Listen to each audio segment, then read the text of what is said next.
तू, दिखला दे जिंदा है तू, बाकी है तुझ में हौसला। तेरी जुनू के आगे अंबर पनाहे मांगे, कर डाले तू जो फैसला। रूठी तकदीरें तो क्या, टूटी शमशीरें तो क्या, टूटी शमशीरों से ही हो। कर हर मैदान फतेह, कर हर मैदान फतेह, कर हर मैदान फतेह रे बंदिया, हर मैदान फतेह। कर हर मैदान फतेह, कर हर मैदान फतेह, कर हर मैदान फतेह रे बंदिया, हर मैदान फतेह। ये खेल है शेर जवानों का, लबेलों का, मस्तानों का, इस खेल का यारों, इस खेल का यारों क्या कहना। नमस्कार, बेबाक लाइव में आज आपका स्वागत है। आज रविवार है और शाम के 6 बजे है। हम आपको आज खेल कूद की गतिविधियों पर बात करेंगे, क्योंकि खेल मानसिक और सामाजिक बढ़ोतरी के लिए और शारीरिक बढ़ोतरी के लिए भी बहुत ही बड़ा माध्यम है। और आजकल खेल एक बहुत ही इम्पोर्टेंट इवेंट जीवन का हो गया है, समाज का हो गया है। भागलपुर में हम आज बैठे हैं और भागलपुर में खेल की क्या गतिविधियां हैं और खेल का विकास कैसे हो, इसके लिए हम आपको कुछ मेहमानों से मिलाएंगे जो भागलपुर के खेल में अपने आप को किस तरह इन्वॉल्व करके रखते हैं। मेरे साथ बैठे हैं, मेरे सामने भागलपुर के बहुत ही पुराने जूलॉजी डिपार्टमेंट के प्रोफेसर, रिटायर किए श्री तपन घोष जी। वो former secretary TNB Bhagalpur university के थे, प्रेसिडेंट हैं भागलपुर डिस्ट्रिक्ट बैडमिंटन एसोसिएशन के, और खिलाड़ी भी रहे हैं। बैडमिंटन काफी अच्छा खेला इन्होंने, और भी इंडोर आउटडोर गेम्स में इन्वॉल्व रहे। हम लोग ने भी छात्र जीवन में इनको देखा। उनके बगल में बैठे हैं सत्यजीत सहाय। सत्यजीत सहाय और तपन घोष जी का एक अलग अंडरस्टैंडिंग, एक अलग तालमेल है। दोनों भागलपुर के बैडमिंटन को बढ़ावा देने के लिए बहुत काम कर रहे हैं। तो सत्यजीत सहाय जनरल सेक्रेटरी है भागलपुर डिस्ट्रिक्ट बैडमिंटन एसोसिएशन के, joint secretary Bihar badminton association के। इनके बगल में है जितेंद्र मणि राकेश। ग्रामीण क्षेत्र में गुमनाम खिलाड़ियों को खोज रहे हैं और बहुत ही लगन से और बहुत ही डेडिकेटेड भाव से गांव में जाकर खिलाड़ियों को खेल भावना सिखा रहे हैं, खेलने के तरीके को सिखा रहे हैं कि आप आइए। और इनका काफी 10 वर्षों से ये काम कर रहे हैं उस क्षेत्र में। मुझे अगर किसी ने बताया तो मैंने इनको बुलाना उचित समझा। और मेरे बगल में बैठे हैं देवाशीष कुमार मजूमदार। ये क्रिकेट के बड़े अच्छे खिलाड़ी रहे भागलपुर विश्वविद्यालय के, और इन्होंने यूनिवर्सिटी भी खेला 75-76 मुझे यहाँ तक याद है, और भागलपुर यूनिवर्सिटी खेला। ये फास्ट बॉलर थे। उसके साथ ये SBI बिहार लेवल के क्रिकेट टूर्नामेंट में भी उन्होंने भाग लिया। तो आज आप सभी का बेबाक लाइव में स्वागत है और हम चर्चा करेंगे। आज भागलपुर पे ही चर्चा करेंगे। तो भागलपुर में खेल गतिविधियां काफी तेज, बहुत अच्छे तरीके से यहाँ खिलाड़ियों ने अपने आप को दिखाया। मगर दुर्भाग्य ये है, कौन कौन खिलाड़ी है मैं आपसे थोड़ा बात करूंगा, उसके बाद फिर मैं आपके उसके बाद इंफ्रास्ट्रक्चर जो खेल का है वो डेवलप नहीं कर पाए। फुटबॉल में, क्रिकेट में, टेबल टेनिस में कुछ लोगों ने प्रयास किया है। टेबल टेनिस के लिए कुछ बोर्ड वगैरह भी उन्होंने लगाया है, कुछ जागृति जगाई है, मगर वो बहुत काफी नहीं है। एथलीट जो हमारे हैं उनके बारे में भी हमें कोई बहुत बड़ा फीडबैक यहाँ से नहीं मिला है। यहाँ मेजर लीग क्रिकेट में 3-4 ऐसे खिलाड़ी हुए जो अब आपके शहर का नाम जिन्होंने रोशन किया, और उतना बड़े खिलाड़ी हमारे ख्याल से फिलहाल दिखता नहीं है क्रिकेट में। आगे क्या बोली हो जाएगा ये नहीं कह सकता।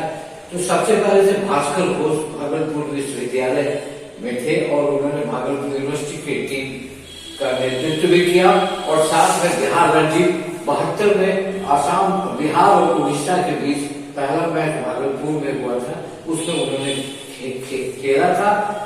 उसके बाद वो चले गए थे सर्विसेज में और वो विंग कमांडर होके रिटायर किए हैं, और उन्होंने सर्विसेज में लगातार खेला।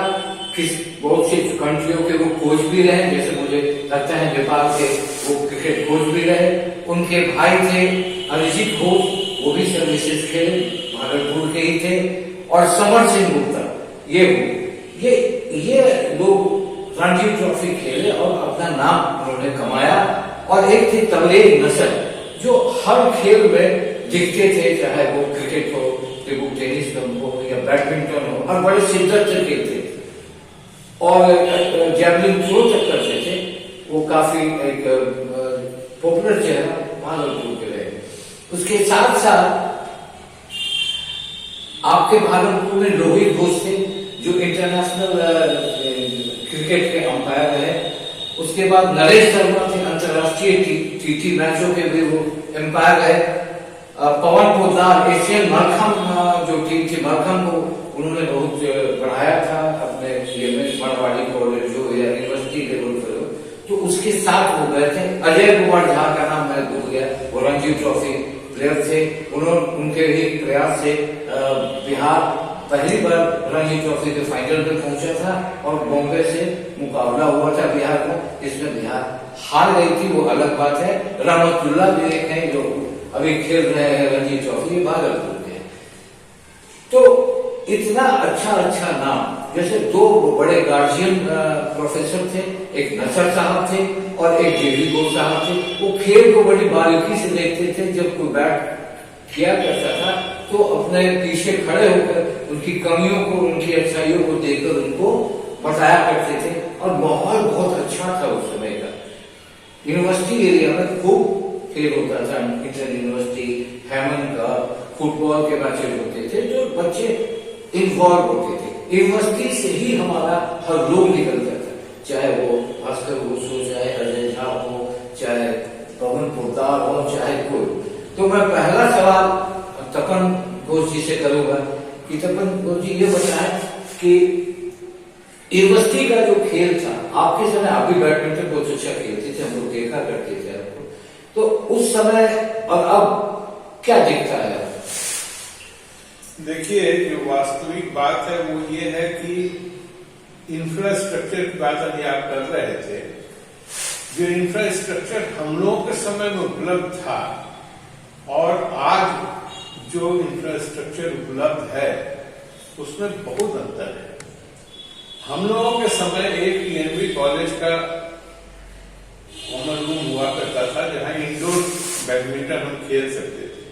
तो हम सभी लोग, हमारे कंटेम्प्रेरी, हमारे से पहले, हमसे पहले और कुछ दिन बाद तक ये सभी लोग बाहर प्रैक्टिस करते थे और मैच इंडोर में खेलते थे, जो कि काफी डिफिकल्ट होता है किसी भी खिलाड़ी से, ये आप समझ सकते हैं।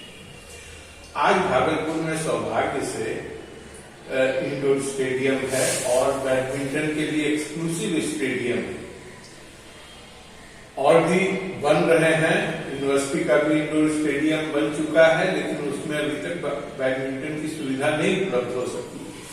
तो इसमें कोई शक नहीं कि इंफ्रास्ट्रक्चर में उन्नति हो रही है धीरे धीरे। अब सिंथेटिक कोर्ट भी हम लोग के यहाँ है, लेकिन हमको लगता है कि बच्चों में जो लगन, मेहनत करने की जो बात थी, जो डिसिप्लिन था, उसमें शायद कहीं कोई कमी है, क्योंकि उस समय कोचिंग की भी कोई वैसी व्यवस्था नहीं थी। अपने सीनियर्स के साथ खेल के और इस तरह से लोग कोचिंग उसी से करते थे। आज उसमें काफी ये हुआ है। तो हमको लगता है कि हम लोगों को उस दिशा में ध्यान देना चाहिए और कोचिंग के स्तर को हमको बढ़ाना होगा, जो आज के समय में जिसकी आवश्यकता है। इत्तेफाक से भागलपुर का एक लड़का बैडमिंटन में बहुत आगे गया है। सतजीत के बारे में डिटेल में बताया। मैं यूनिवर्सिटी के बारे में आपसे बात करूंगा कि मैं 2 सत्र में भागलपुर यूनिवर्सिटी का स्पोर्ट्स सेक्रेटरी था और अपने टेनियर में मैंने कई नए खेल इंट्रोड्यूस किए भागलपुर में। भागलपुर में पहले क्या था कि 5-6 खेल होते थे। उस समय नेशनल स्तर पर भी खेलों की संख्या कम थी। अब बहुत सारे नए खेल हो गए हैं, नए जुड़ गए हैं और यूनिवर्सिटी के लिस्ट में ही आप देखिएगा 100 से ऊपर खेल होते हैं। तो भागलपुर उस हिसाब से बहुत पीछे था। तो पवन पोद्दार जी और हमारे समय में हम लोगों ने कोशिश किया, कुछ नए खेल इंट्रोड्यूस किए और उसमें से कुछ बहुत अच्छा रिजल्ट देना शुरू किए हैं। समय और लगेगा और कोचिंग की और सुविधाओं की एक सवाल चूंकि यूनिवर्सिटी से मुतल्लिक है, वो सवाल यह है कि भागलपुर विश्वविद्यालय में विश्वविद्यालय का जो गठन हुआ था वो 1960 में हुआ था, जहाँ मुझे याद है। और 1960 में वहाँ खेल परिषद का गठन हुआ था यूनिवर्सिटी में, खेल को देखने के लिए, उसको मॉनिटर करने के लिए, उसको बढ़ावा देने के लिए, जिसके पहले सचिव हुए थे नसर साहब। उसके बाद उनका कार्यकाल 6-7 साल का हुआ। फिर लगातार प्रोफेसर ही हुए, जैसे नसर साहब हुए, JB घोष साहब हुए, लोहित घोष हुए, आप भी हुए और पवन पोद्दार भी हुए, CPN सिन्हा भी हुए, जगदीश ओझा भी हुए। तो वो जो स्ट्रक्चर था खेल कूद को बढ़ावा देने के लिए एक बहुत ही बड़ा निर्देश हमें साबित लगता है, वो साबित हुआ, क्योंकि एक सेगमेंट था जो खेल पर उसको थोड़ा इसमें कोई शक नहीं है कि उस तरह की एक संस्था विश्वविद्यालय में रहने से खेलों पर विशेष रूप से ध्यान देना संभव होता है। ये इनका कार्य ये होता है कि ये पूरे जितने भी कॉलेज इसके अंतर्गत आते हैं वहां पर इंटर कॉलेज टूर्नामेंट होते हैं, अलग अलग खेल के टूर्नामेंट होते हैं। वहां से बच्चियों को सिलेक्ट किया जाता है, फिर उनको कोचिंग की व्यवस्था की जाती है और तब वो टीम बाहर जाती है विश्वविद्यालय स्तर पर खेलने के लिए। तो निस्संदेह इस तरह की एक संस्था जो है विश्वविद्यालय में और उसका एक गठन का तरीका है, तो उससे बहुत सारे जो मीटिंग्स होती है उसमें बहुत सारे सुझाव आते हैं और उसी के माध्यम से ये सारे नए खेल भी इंट्रोड्यूस हुए। जैसे मैं बॉक्सिंग के बारे में कह सकता हूँ, एक्वेटिक स्पोर्ट्स में कैनोइंग कयाकिंग इंट्रोड्यूस किया गया, जो हम खुद कभी पहले विश्वास नहीं कर सकते थे, लेकिन अच्छा रिजल्ट उसका आने लगा विश्वविद्यालय स्तर पर। तो मेरा पर्सनल ये सोचना है, एक लेवल के बाद जाके बच्चे आगे नहीं बढ़ पाते। उसकी वजह है कि उस स्तर का कोचिंग बच्चों को नहीं मिलता है और जिस तरह से दूसरे विश्वविद्यालय में खिलाड़ियों को विशेष सुविधा देकर लोग अट्रैक्ट करते हैं, हमारे यहाँ के खिलाड़ी पंजाब चले जाते हैं, यहाँ पर तैयार हुआ और जब उसको लेवल आने लगा कि हमको रिजल्ट मिलना, वो चला गया। सत्यजीत पे बढ़ता हूँ। सत्यजीत जी, आप बिहार में स्टेट लेवल के बैडमिंटन प्लेयर भी रहे, आपकी जोड़ी मैंने देखा है पटना में भी और लोगों से आपके बारे में सुनता भी रहा। सौभाग्य हुआ जब मैं यहाँ आया तो मुझे बहुत ही अच्छी चीज देखने को मिली, वो आशा फिर आप दोनों के द्वारा मेहनत से बैडमिंटन हॉल। तो इस बैडमिंटन हॉल को आपने यानी नेशनल लेवल के मैप पर ला दिया भागलपुर के स्थिति पर, इसलिए कि आपने वहां इंफ्रास्ट्रक्चर दिया, और यहाँ आपने नेशनल टूर्नामेंट कराया, जो भागलपुर में मुझे नहीं लगता कि आज तक कोई नेशनल टूर्नामेंट हुआ होगा। टीटी हुआ, ईस्ट जोन हुआ, सेंट्रल जोन हुआ, रणजी ट्रॉफी हुआ, जो 2 स्टेट के बीच हुआ, मगर टोटल स्टेट के प्लेयर आपके भागलपुर शहर में आए थे, जिससे आपके शहर का नाम भी आगे तक गए। मैं पूछूंगा, ये परिकल्पना, ये दिमाग आपने कैसे लाया और इसमें इसको कैसे बढ़ाया? और आज की तारीख में जो बच्चे सीखने आते हैं, उनके माँ बाप भी डेडिकेटेड भाव से वहां बैठे रहते हैं और इस पर थोड़ा, ताकि लोगों को जागृति है। सबसे पहले इस बात के लिए आपको धन्यवाद देंगे कि खेल-कूद के मुद्दे को इतना इम्पोर्टेंस देके आपने अपने चैनल पे लाया इसको, ये बहुत बड़ी बात है। इस मुद्दे को कोई उठाता नहीं है और ये जो भी हुआ है ये टीम वर्क है, सभी एक मेंटालिटी के लोग और सभी पुराने प्लेयर्स हैं। हमारा जो एसोसिएशन में लोग हैं सभी यूनिवर्सिटी प्लेयर रहे हैं और आज भी हैं, तो उनका जो एक सोच है वो डिफरेंट है कंपेयर टू दूसरे व्यक्ति जो आते हैं, जो जिनका खेल से कोई जुड़ाव नहीं है, लगाव नहीं है, उनकी सोच और हमारी सोच में बहुत अंतर है। हमारे यहाँ इंफ्रास्ट्रक्चर, हम लोग पहले टाउन हॉल में खेलते थे, 3 बल्ब इधर लगा, 3 बल्ब इधर लगा, उसमें हम लोग खेलते थे। फ्लोर स्लोप था, स्लिप करता था, लाइट चला जाता तो दरवाजा खोल देते थे, हवा आया उसमें ही खेले। तो वहां से कह सकते हैं कि शुरुआत हुई। फिर प्रयास करने पे ये स्टेडियम हम लोग का बना, बहुत इसके लिए मेहनत की हम लोग, सब लोग मिलकर बहुत मेहनत हुआ। उस समय जो जिलाधिकारी थे उनका बहुत सहयोग मिला, फिर बाद में जो जिलाधिकारी आए उसको कैरी किया और लगन से उसको, और सबसे बड़ी बात कि जो भी वहां पे डेवलपमेंट हुआ हम लोगों के राय मशवरे से हुआ। ये नहीं हुआ एक सरकारी रहता है कि बना दो, हम लोगों से हर मोड़ पे पूछा गया कि ऐसे होना चाहिए, नहीं होना चाहिए, हम लोगों के सहयोग से बना हुआ। और तब हम लोग एक सोचे कि जब 4 कोट का हॉल है, अगर आपको टैलेंट चाहिए तो वो टैलेंट क्लास 1, 2, 3 के बच्चों से ही मिलेगा, जो कि नेशनल इंटरनेशनल लेवल पे जा सकते हैं। तो फिर हम लोगों ने एक एकेडमी स्टार्ट किया है, अभी 3 साल हुआ है, 4 साल। जो सबसे बड़ा प्रॉब्लम है कि जिस तरह से सरकार का सहयोग मिलना चाहिए वो नहीं हो पाता है। आज हम लोग जो भी नेशनल चैंपियनशिप कराए, 2014 में हम लोग कराए थे सब जूनियर नेशनल रैंकिंग टूर्नामेंट, और 2019 में हम लोग कराए नेशनल चैंपियनशिप। हम लोग को अपने ही लेवल पे सारा कुछ करना। इसकी एक वजह जो सरकार से सहयोग नहीं मिलता। जहां भी स्पोर्ट डेवलप किया, जिस राज्य में स्पोर्ट डेवलप किया, वहां का एक मंत्रालय स्पोर्ट्स मिनिस्ट्री, स्पोर्ट अलग, जिसके पास अपना बजट है, जिसके पास अपना फंड है, जिसके पास IQ है, जिसके पास सारी चीजें, वो बिहार में मैंने आज तक नहीं देखा। मैंने भी नहीं देखा। स्पोर्ट्स एंड कल्चर वो मिला दिया, तो वहां जो राशि का आवंटन है वो कंसंट्रेट होकर स्पोर्ट्स में नहीं है। तो अभी भी जो मिनिस्ट्री बनी उसमें भी स्पोर्ट्स मंत्रालय है या नहीं?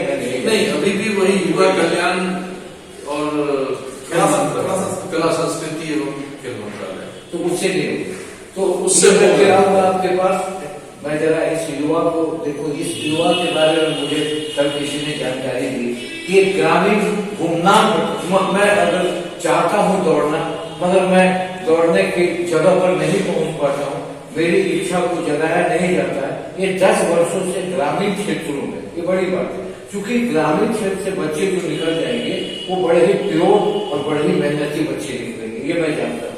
तो आप जितेंद्र मणि जी, आप बताएं कि ये जो आप 10 साल से ग्रामीणों की प्रतिभा को खोज रहे हैं गांव में, कभी सफलता मिली या कोई ऐसा खिलाड़ी उभर कर सामने आया, या आपका जो मिशन है वो सफल होता दिख रहा है? जी, मैं ये बता दूं कि लगभग 10 साल से मैं कंटिन्यू इस क्षेत्र में काम कर रहा हूँ, और ना ही मेरे पास वो जो बुनियादी सुविधा होती है स्पोर्ट्स पर्सन के लिए, ग्राउंड होना या फिर उसके लिए जिम होना, ये सब नहीं रहने के बाद भी मैंने गांव में जा जाके बच्चों को, वो बच्चे जो कि कभी स्पोर्ट्स जानते नहीं थे, उसके घर में या बैकग्राउंड में स्पोर्ट्स था ही नहीं, मैं उसको पहले स्पोर्ट्स के प्रति उसको जानूं, क्या खास करके एथलेटिक्स के प्रति।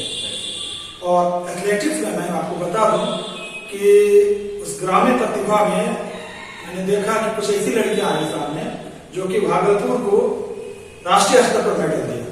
जैसे कि भारती कुमारी गांव जम्पर है, उन्होंने लगातार 2 बार ऑल इंडिया डिस्ट्रिक्ट मीट्स में गोल्ड मेडल दिया, लॉन्ग चैंपियन। और उसके बाद फिर आए अभी जस्ट रिसेंटली 34वां जूनियर नेशनल हुआ असम में, एक है मिर्जापुर की है मीनूश्वर है, उसने जेवलिन में मेडल दिया। तो इस तरह ग्रामीणों में बहुत प्रतिभा होती है, लेकिन वो लिखा नहीं पाता, वो वहीं दब के रह जाता है। उसको मैंने सामने लाया और परिणाम ये हुआ कि भारत के कई ऐसे जो साइंस सेंटर है उसमें मेरे बच्चे, उस ग्रामीण क्षेत्र के बच्चे वहां जाके वो प्रशिक्षण प्राप्त कर रहे हैं। और तो आपको इसके लिए, जैसे आप जो शिक्षक हैं पेशे से, और आपको इसके लिए आपने कभी सरकार या यहाँ के एडमिनिस्ट्रेशन को इस बिंदु को इंगित कराया कि हमारे यहाँ प्रतिभा निकल रही है, हमें सपोर्ट कीजिए, हमारे प्लेयर्स को इंफ्रास्ट्रक्चर दीजिए, बहुत सारे खाली पैड हो जाते हैं, बहुत सारे स्पोर्ट्स शू नहीं होता, तो आपको क्या लगता है, आपने कभी ऐसा किया? जी, मैं अगर इन लोगों के भरोसे रहता तो आज मेरे बच्चे और बच्चियां नेशनल नहीं खेल पाते। अगर इस उम्मीद से रहता कि सरकार से कुछ मुझे फंड मिलेगी तब इस पर लगाऊंगा, मैं आपको बता दूं कि मैं अपने पेमेंट का 25% बच्चे पे खर्च करता हूँ। और उससे जो है, जिस बच्चे को जूता नहीं होता है, आपको ये जान का आशा होगा कि बच्चे ये भी नहीं जानते दौड़ने के लिए हाफ पैंट भी जरूरी है। स्कर्ट पे बच्चियां स्कूल से आती है, वो जो सरकारी विद्यालय वहां से मैं बच्चियों को लाता हूँ और वो स्कर्ट में आती है, और उसको स्कर्ट से हाफ पैंट पे लाने में कितना मेहनत लगता होगा। बहुत से बच्चों में क्षमता होती है जी, मगर उसे टेक्निकल स्किल जो है वो देने वाला कोच ही होता है। वो मेरे में बहुत क्षमता है मगर मेरे पास कोई स्किल नहीं है, वो उस स्किल को डेवलप कराने के लिए क्या अभी कोई कोच के लिए आप मांग करते हैं, कुछ ऐसा काम करते हैं कि प्रशिक्षक को, जो हमारे बच्चों को ऐसा लगता है कि अगर आपके पास वो प्रशिक्षक हो तो आप और निखार दें? जी, सबसे बड़ी दुख की बात है कि लगातार 2 साल भागलपुर जिला बिहार राज्य एथलेटिक्स मीट में चैंपियन हुई है, लेकिन आप यहाँ पे देखेंगे कहीं बस एक भी सिंथेटिक ग्राउंड है, जो कि एकदम जरूरी है। सिंथेटिक ग्राउंड रहने से जो हमारा जिस तरह भागलपुर बिहार में चैंपियन करती है, तो हर साल यहाँ से बच्चे तो जाते हैं इंडिया खेलने के लिए। चलिए, बहुत अच्छा काम कर रहे हैं। आगे भी रहूंगा। देवाशीष जी, क्रिकेट के बड़े, मैं आपसे क्रिकेट के बारे में बात करूंगा। क्रिकेट एक बड़ा अभी तक पॉपुलर गेम है, उस समय से लेके अभी तक उसमें कोई उसकी लोकप्रियता में कमी नहीं है, जिसका फायदा क्रिकेट के खिलाड़ियों को अन्य खिलाड़ियों से ज्यादा मिलता है। मैं आपको एक छोटा सा उदाहरण दूं। क्रिकेट का एक ऑफिस मैच होता है जो पटना में हुआ करता है, उसमें घटना होता है। ये प्राथमिकता जो है क्रिकेट की और अन्य खेलों की, मैंने आंखों से देखा हुआ। उस समय क्रिकेट का मैच चल रहा था पटना में, जिसको एक और भी कंपनियां आई हुई थी, वो लोग बड़े बड़े होटलों में चले थे। शाम में मैं फ्रेजर रोड में मेरा दफ्तर था, जहाँ मैं काम करता था आज एक बार, और मैं खेल ही देखता। तो देखा कि कुछ खिलाड़ी हॉकी स्टिक लेके और अपना होल्ड ऑन छोटा लेके पैदल चले आ रहे हैं। एक बार मेरी नजर पड़ गई, तो हमने पूछा कि ये कहाँ से, तो कजीज का होता था बिहार रेजिमेंट सेंटर दानापुर में, जिसके लिए आगे माइकल किल्डो ऐसे चले आ रहे थे। और मैं माइकल किल्डो का बहुत बड़ा फैन था। मुझे लगा कि माइकल किल्डो ऐसा आदमी जो देश खिलाड़ियों की सांसें रोक देता है अपने स्टिक से, वो पैदल आ रहा, उससे कहाँ ठहराएगा। उसमें डाक बंगला हुआ करता था उसमें, और जमीन पे सबको। तो मैंने देखा था कि माइकल किल्डो को भी ये दिन दिखना। तो मेरा ये कहने का मतलब हुआ कि आपके इस क्रिकेट के खेल में बहुत ही लग्जरी है, बहुत ही पैसा है, और बहुत 5 टेस्ट मैच खेल दिया और 5 इंटरनेशनल, तो जिंदगी बन जाती है। आप ये बताएं, आप तो क्रिकेट खेले, यूनिवर्सिटी खेले, क्लब खेले और स्टेट बैंक खेले, क्या लगता है भागलपुर में क्रिकेट का भविष्य कि आपके पास एक अच्छा सा स्टेडियम है? आपका ये प्रश्न थोड़ा सा ये बोलना चाहते हैं कि एक समय, जिस समय हम लोग छोटे थे, जिस समय हम लोग खेलना शुरू किए थे भागलपुर में, उस समय बहुत सारे टीम थे, जिस टीम से हम लोग खेलते थे, रेपुटेड टीम भी थे। और उस समय एसोसिएशन में जो लोग थे, लोग काफी इंटरेस्ट लेते थे, जैसे प्रोफेसर जेबी घोष साहब और फिर बुद्धू सिन्हा साहब, ये लोग थे, ये लोग बहुत ज्यादा इंटरेस्ट लेते थे। और हम लोग देखते थे कि just October Durga Puja just end हुआ कि भागलपुर डिस्ट्रिक्ट का जो लीग मैचेस है वो स्टार्ट हो जाता था। आज लेकिन वो नहीं है। हम भागलपुर डिस्ट्रिक्ट का लीग मैचेस समय पर शुरू नहीं होता, इसीलिए लड़का लोग में फिर प्रैक्टिस का एंथू भी खत्म हो जाता है कि अगर लीग नहीं हो रहा है तो हम लोग प्रैक्टिस करके क्या करेंगे। लेकिन भागलपुर में टैलेंट नहीं है, ये बात नहीं है।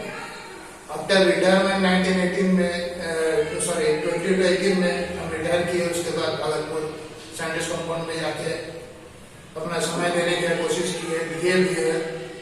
तो देखते हैं कि अभी Bhagalpur academy, Bhagalpur cricket academy एक चल रहा है, जो सुबीर मुखर्जी अपना लगन से उसको चला रहा है, लेकिन उसको भी वो भी क्या करेगा, उसका भी बेचारे फंड का कमी है। और जो चीज हमको वहां जाकर जानकारी मिली कि लास्ट करीब 18 ईयर्स से भागलपुर बिहार को एफिलिएशन ही कैंसिल हो गया है अनफॉर्चुनेटली। जो भी इंटरनल प्रॉब्लम हो या पॉलिटिकल इशू हो, जो भी कारण हो, इन डिटेल्स में हम जानना नहीं चाहते हैं। तो भागलपुर बिहार क्रिकेट एसोसिएशन के एफिलिएशन ही कैंसिल हो गया था। लड़का लोग जो भी उसमें टैलेंट था, चलो जैसे बास्केटबॉल मिश्रा हुआ, ये लोग जो खेलता था, तो बास्केटबॉल को देखे थे तो वो झारखंड चला गया था खेलने के लिए। उसमें टैलेंट है, उसको खेलना है, उसका इच्छा है, तो वो जाके झारखंड से खेलता था। लेकिन बाद में जब फिर ये जस्ट 2 साल शायद हुआ है कि बिहार को फिर ये तो आपने कहा कि कुछ एकेडमिक पूरा, वैसे पटना में अम्बेडकर दयाल जो आपके इंडियन टीम 19 के कैप्टन रहे, बड़े प्रतिभावान खिलाड़ी रहे, उन्होंने भी एकेडमी खोला है पटना में बच्चों को। मगर उन्हें कितना पापड़ बेलना पड़ा है कि उनको जहां पर वो मोहने लगे स्टेडियम के पीछे जगह मिली है, उस जगह से भगाने की बहुत कोशिश हुई और वो आपने तभी प्रोड्यूस किया। इच्छा है कि टैलेंट अच्छा होना चाहिए। एमएम अधिकारी एक ऐसे थे जिन्होंने सभा करिए वैसे लड़के को उसमें भाव डाल के इंटरनेशनल बना दिया। ये अलग है, टैलेंट अगर जिसमें होगा तो आगे बढ़ाने के लिए। ये आपको नहीं लगता है कि आप लोग इतने देर से क्रिकेट खेल रहे हैं, आप लोगों ने कभी भी कस के डिमांड नहीं किया कि हमारा स्टेडियम रांची के स्तर का बनना चाहिए? कभी उस पर आप लोगों ने ये हम लोग इसमें कोशिश किए। जैसे अभी जो एसोसिएशन, हम लोग तो बहुत दिन बाहर चले गए थे SBI से, इसमें ट्रांसफर के चक्कर में हम बहुत दिन बाहर पोस्टेड थे। तो यहाँ जो लोग अभी एसोसिएशन है, प्रेसिडेंट एसोसिएशन सेक्रेटरी प्रेसिडेंट जो लोग है, तो कोशिश कर रहे हैं कि भागलपुर में स्टेडियम बने। देखिए लेकिन भागलपुर भागलपुर स्मार्ट सिटी के पूर्व में है और स्मार्ट सिटी के तहत काम हुआ या नहीं हुआ ये तो सब लोग जानते हैं, देखते हैं। स्मार्ट सिटी के तहत स्पोर्ट्स भी आता है, स्मार्ट सिटी के तहत हेल्थ भी आता है, स्मार्ट सिटी के तहत एजुकेशन भी आता है, कल्चर भी आता है और शहर का रखरखाव भी आता है, एडमिनिस्ट्रेशन भी आता है। स्मार्ट बनाने के लिए आपको वो फंड दिया जाता है। अब मेरा एक आपसे सवाल कि क्यों नहीं 5 वर्षों तक भागलपुर स्टेडियम स्मार्ट सिटी से उनको पैसा देने में, काम कराने में या आपके बैडमिंटन हॉल को और भी सुंदर बनाने में, ब्यूटिफाई करने में उनकी कोशिश होनी चाहिए।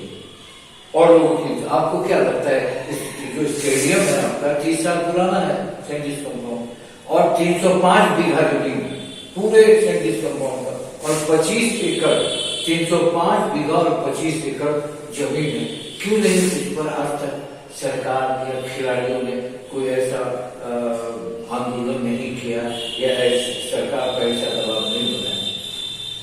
नहीं, ऐसा नहीं है, समय समय पर मांग उठती रही है और बैडमिंटन वाले लोग तो हमने जो सजग हैं, हम लोगों ने जो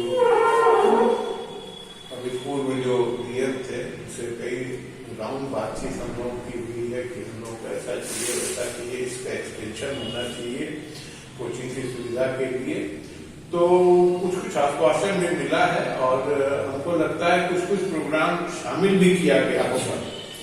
दूसरी तरफ मैं बता दूं कि सरकार के ही ओर से स्टेडियम के आधुनिकीकरण या उसके बारे में कुछ काम चल रहा है जो हमको सुनने में आया, I am not sure about it, और जो इनकी सोच है कि सिंथेटिक ट्रैक होना चाहिए, तो भागलपुर के लिए भी शायद एक सिंथेटिक ट्रैक की अनुशंसा की गई है और उसके लिए मांगा गया था, यूनिवर्सिटीज में भी गया था, तो हमारे यूनिवर्सिटी से शुरू में शायद किसी वजह से वो नहीं गया, ये कुछ दिन पहले की बात है। बाद में सुने कि यहाँ से उसके लिए प्रपोजल भेजा गया है, उसके आगे क्या हुआ।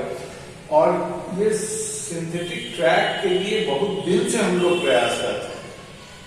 एक बार हमने इसके लिए आकलन भी करवाया, तो बड़ा ह्यूज खर्चा उसका हमको, ये जमुई में आपके एक है ग्राउंड है, तो ग्राउंड को अपने स्टेडियम को, यूनिवर्सिटी स्टेडियम को उस तरह से करने के लिए तो काफी उसमें ये था। तो अब कुछ फंड्स मिलने शुरू हुए हैं और आशावान है हम लोग, आशावान कुछ हो, बहुत अच्छी बात। और स्मार्ट सिटी के तहत भी हमको लगता है कि ये हमसे ज्यादा जानकारी दे सकेंगे सत्यजीत जी इस बारे में, लेकिन यूनिवर्सिटी स्तर पर भी हम सुन रहे हैं कि कुछ इस तरह से सरकार की ओर से इस शहर में अगर एक हो जाए तब भी तो कम से कम जो उस स्तर के बच्चे होंगे, चाहे वो स्कूल से हो या इससे हो, उसका उपयोग कर सकते हैं। हमारे स्टेडियम में वहाँ एडमिनिस्ट्रेटिव प्रॉब्लम होता था, बच्चे आ जाते थे, उसी में अपना क्रिकेट भी खेल रहे, गुल्ली डंडा भी खेल रहे, तो मोहल्ले आसपास के मोहल्ले में तो उनको संभालना मुश्किल होता था, लेकिन अब वो काफी सुधर चुका है, बाउंड्री वॉल वगैरह भी बढ़िया से हो गया है और हम उम्मीद करते हैं आने वाले समय में जैसे आपका बैकग्राउंड बताइए सत्यजीत जी, आपका जो बैडमिंटन का जो टूर्नामेंट होता है, जैसे मान लीजिए कि आप कोई कैलेंडर बनाते होंगे अपने जिले का और उस जिले के तहत कैलेंडर बनाने के बाद वो बाध्यता होती है उस टूर्नामेंट को कराने, तो हर एक गेम में एक कैलेंडर बनता है। तो आपका जो टूर्नामेंट होगा में अभी सबसे अच्छी खिलाड़ी, क्योंकि देखिए महिलाओं पर भी ये, क्योंकि हम लोग जब यूनिवर्सिटी में थे तो एथलीट्स भी महिलाएं इस वक्त दौड़ती थी और रनर भी थी, लॉन्ग जंप, डिस्कस थ्रो, सब में ये थी। मुझे लगता है कि आपके यहाँ भी बच्चियां हैं, बच्चे हैं, वो कौन सी ऐसी खिलाड़ी है जो आपको प्रभावित करती है या भागलपुर का नाम बढ़ाने की विषय? अभी की बात करें तो जेनिफर प्रिया एक लड़की है, 15 साल की है बच्ची और बहुत अच्छा परफॉर्मेंस कर रही है। स्टेट लेवल पे वो चैंपियन भी है अपने एज ग्रुप में और नेशनल से भी अच्छा परफॉर्म कर रही है। और यहीं पे बताना चाहेंगे कोचिंग का जो अभाव है हमारे यहाँ सबसे बड़ा ड्रॉबैक है कि कोचेस को प्रॉपर रिस्पेक्ट, प्रॉपर सैलरी नहीं है।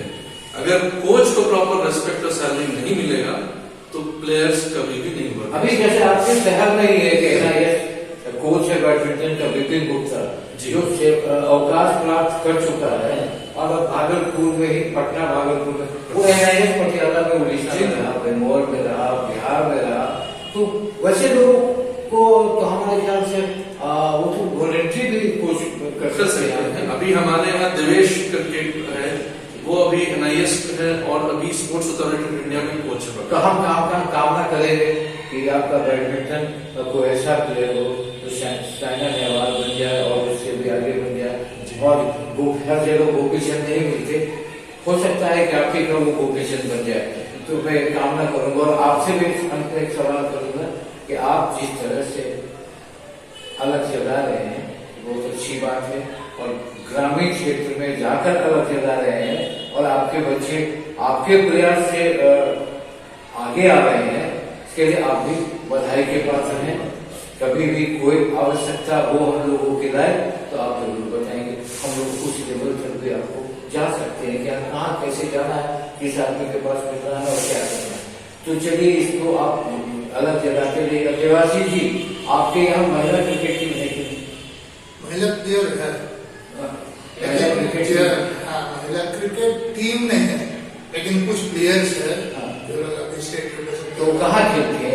वही भागलपुर एकेडमी में ही वही खेलती है, टीम नहीं है, कोई टीम यहाँ नहीं है भागलपुर में।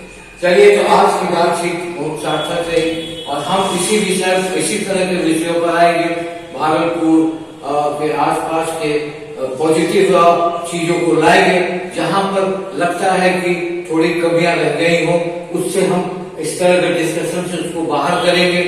आगे सरकार का काम है, आगे हमारे खेल प्रेमियों और खेल ऑर्गेनाइजेशन के लोगों का काम है। स्मार्ट सिटी में हम प्रवेश कर चुके हैं, उम्मीद करते हैं कि हम खेल में भी स्मार्ट हो, हम पढ़ाई में भी स्मार्ट हो, हमारे कॉलेज स्कूल स्मार्ट हो और यहाँ के लोग स्मार्ट हो। इसी कामना के साथ नमस्कार करता हूँ। आप विवाद लाइव को सब्सक्राइब करें, लाइक करें, कमेंट करें और हमें जरूर बताएं मैंने कहाँ पे सुझाव दे कि कहाँ पर और करने से हमारा ये आगे बढ़ सकता है और कुछ अच्छी चीज भी कर सकती है। नमस्कार। बिहार और भागलपुर में लोकप्रिय अपने समय के खिलाड़ी रहे और इन्होंने क्रिकेट, बैडमिंटन, एथलेटिक्स और हर एक खेलों में इनकी एक अपनी पकड़ रही। भागलपुर में एक समय तबरेज नसर को यहाँ के युवकों ने अपना आइकॉन भी माना कि जिस तरह तबरेज नसर खेलते हैं सब उसी तरह खेलें। इन्होंने यूनिवर्सिटी क्रिकेट, बैडमिंटन में खेला ही खेला, साथ में अंडर 19, अंडर 22 क्रिकेट में बिहार का प्रतिनिधित्व किया और बहुत बार university cricket team, badminton team और एथलेटिक टीम के बड़े प्रमुख हिस्सा रहे।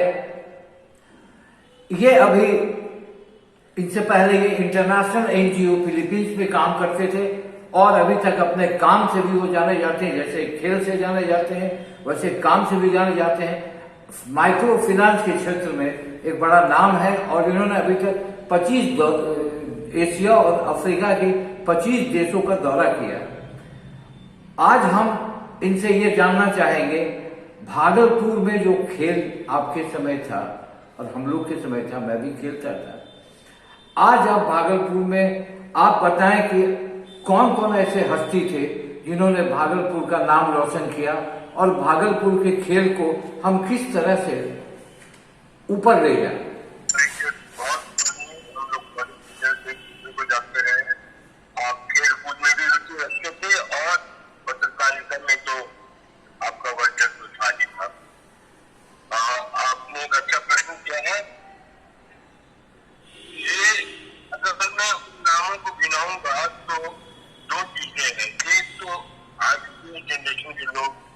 लोगों को पहचानते नहीं है। दूसरी, इतने लोग संलग्न होते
बहुत अच्छा।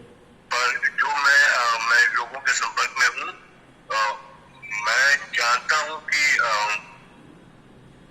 आज भागलपुर में स्पोर्ट को काफी प्रोत्साहित किया गया है। आपको मैं कई एग्जांपल दे सकता हूँ। साइंटिस्ट कंपाउंड में हम लोग मैचिंग विकेट पे खेला करते थे। आज के दिन में वहाँ पे जर्ज विकेट है जो बहुत मेहनत से लोगों ने बनाया। बहुत सारे कैंप हुए भागलपुर में जो हमारे समय में नहीं होते।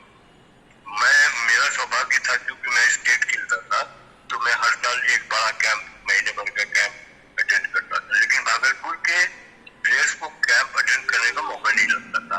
आज की डेट में वो मौका मिलता है। बैडमिंटन जब हम लोगों ने शुरू किया था, हमारे समय में बिहार के चैंपियन थे अशोक मिश्रा। अशोक को मैंने रिक्वेस्ट किया और वो भागलपुर आए और उन्होंने पहला कोचिंग कैंप किया।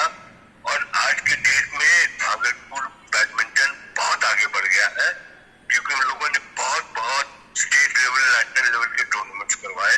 बहुत अच्छे प्लेयर्स प्रोड्यूस किए।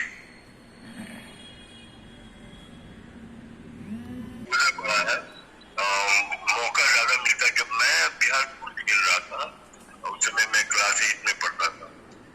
मेरे ख्याल से मैं पहला स्टूडेंट था भागलपुर का जो बिहार स्कूल खेल रहा था।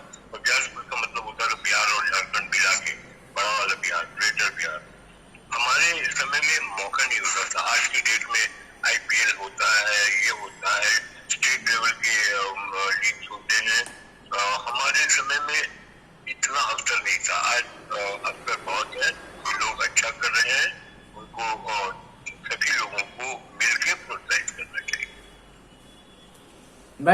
मैं ये जानना चाह रहा हूँ, एक छोटा सा अंतिम सवाल करूँगा।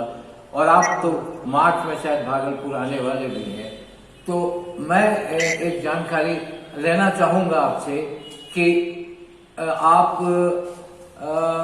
जितने भी क्रिकेट के खिलाड़ी हुए भागलपुर में, चाहे वो भास्कर घोष हो, चाहे वो अरिजीत हो, चाहे तबरेज नसर हो, आपके पिताजी और JB घोष साहब आप लोगों को खेल को बहुत बारीकी से देखते थे।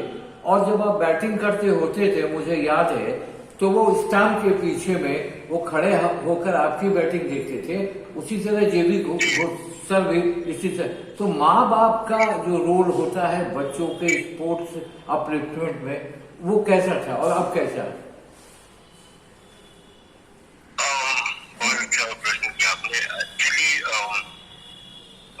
याद है कि हमारे जमाने में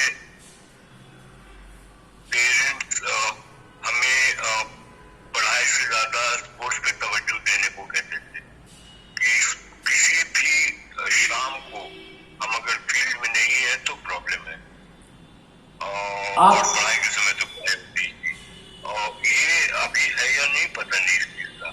तो वो एक कल्चर था। और आपने मेरे पिताजी का नाम बताया, आपने JB घोष का नाम बताया। ऐसे बहुत लोग थे जो बहुत इंटरेस्ट लेते थे और जिनके कारण हम लोगों को बढ़ावा। चलिए तबरेज, अच्छा लगा आपने बेबाक लाइफ को इतना समय दिया। उम्मीद करूंगा कि यहाँ के नौजवानों को भी एक छोटा संदेश दें ताकि यहाँ के नौजवान को इंस्पायर्ड हो खेलने पर। और खेल कूद अगर अच्छी तरीके से हो तो क्रिकेट में कहीं भी धोनी हो सकता है, जैसे वो धोनी रांची में हुआ।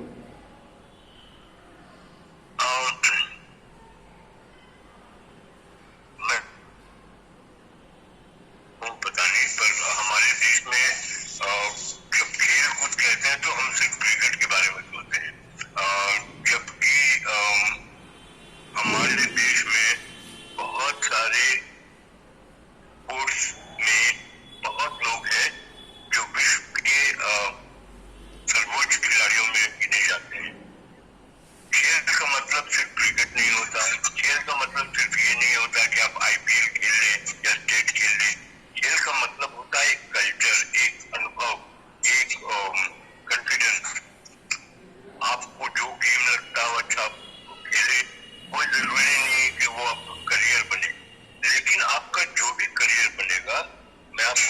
साथ कह सकता हूँ कि खेल कूद और स्पोर्ट से उस करियर को बहुत बढ़ावा मिला। दीपक, आपका बहुत बहुत धन्यवाद। बेबाक लाइव के जो भी श्रोतागण है उनको मेरा नमस्कार, और उम्मीद करता हूँ कि जब मैं मास में आऊंगा तो आपसे मुलाकात होगी। नमस्कार, मैं विपिन बिहारी गुप्ता, बैडमिंटन प्रशिक्षक, अवकाश प्राप्त। स्पोर्ट्स अथॉरिटी ऑफ इंडिया में मैं कार्यरत था। पिछले साल 1919 में मार्च में मैं अवकाश प्राप्त कर गया। मैं भागलपुर का रहने वाला हूँ। माननीय दीपक कोचुवे जी से कहना चाहूँगा कि बेबाक टीवी के माध्यम से जो आपने खेल कूद को बढ़ावा देने के लिए जो भी अभियान चलाया है काफ़ी सराहनीय है। आज के युग में खेल कूद भी काफ़ी टेक्निक हो गया है। बिना प्रशिक्षक, बिना फिजियो, अच्छे फील्ड की काफ़ी आवश्यकता होती है।